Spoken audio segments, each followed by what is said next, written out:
saan ipinagdiriwang ang kaabang-abang na Limbuhan Festival. What's up mga kaibigan? Nandito tayo sa plaza ng PUB Corpus. Limbuhan Festival 2024. Let's go!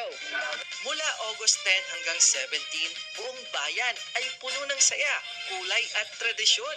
Kaya tara, samahan niyo ako libutin ang mga kaganapan dito. So nandito tayo ngayon guys, dito sa kanilang court, dito sa PUB Corpus. At ito, yung makikita natin dito sa Limbuhan Festival. So eto, may makikita tayo dito, malaking marker na Limbuhan. Alam niyo ba ang ibig sabihin guys ng Limbuhan? Comment down below kung alam niyo.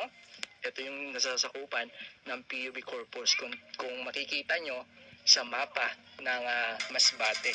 Ang Limbuhan Festival ay isa sa mga masasayang pista sa probinsya ng Masbate. Sa buong linggo ng selebrasyon, iba't ibang aktibidad ang naghihintay. As long as you do something with conviction, it will be powerful, and that's always what I try to do. Para sa mga bisita at residente. So guys, makikita natin dito sa arko ng Limbuhan Festival 2024, merong nakapula doon na nakaganyan na may bandana sa ulo. So ang tanong ko, sino kaya yan? Bakit nasa gitna? Kilala ba yan ng mga taga PUB Corpus? So siya yung parang sabihin natin para siya ang pinaka-leader na parang pinaka-leader na namumuno dito sa lugar. So yun, ay yung bilog na yan, yun ay pera na yun, ganun. Actually, ang mga makikita natin dyan, may mga meaning talaga yan. Bakit yan nilagay? Which is, kung gusto nyo malaman ng more detailed information dyan sa loob ng Limbuhan, pwede nyo po bisitahin yung Facebook page ng Mayor Mark Antonio. So dito nakalagay yung iba't ibang meaning ng mga cross, ibon, tsaka yung yung mga tao, tsaka yung mga bangka.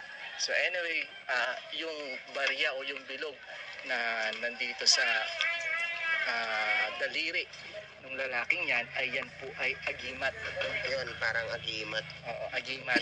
At yung lalaking yan ay si Pedro Kepte. Pedro Kepte, na leader ng mga Pulahanes na taga PUB Corpus, na kung saan siya yung ating bayani sa probinsya ng Masbate, na kung saan ang ginawa niya, siya yung nagpalayas sa mga mananakop.